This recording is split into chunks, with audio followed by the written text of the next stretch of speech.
In a media briefing on the state of school readiness for the 2022 academic year, Basic Education Minister Angie Motshekga shed some light on why schools cannot resume full attendance.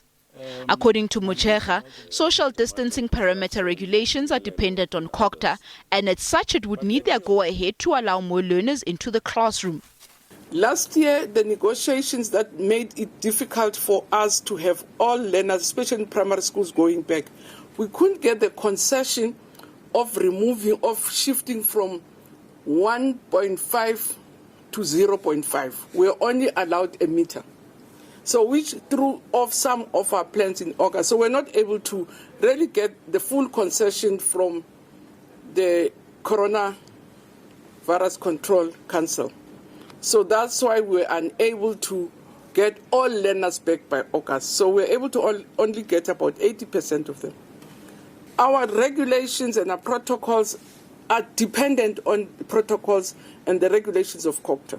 So we have to go back to them to say the country has decided to live side by side with the virus, strengthening all the other preventative hand washing, which we think we have mastered in our system. We are appealing again to get COCTA to allow us to reduce from a meter, because now we're still stuck with a meter, to a 0.5. While Motshekga seeks to twist the arm of COCTA, school governing body FETSAS has implored Motshekga to take responsibility. I think it's crucial that every learner should return to class on a full-time basis as soon as possible.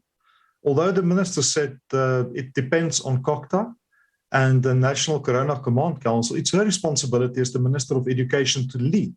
She's got the backing of the unions and the SGB Association from our side to really plead the case of the learners. It doesn't make sense that we allow contact sport on the one side to take place without masks, but learners are not allowed to sit with masks next to one another to receive education. It doesn't make sense.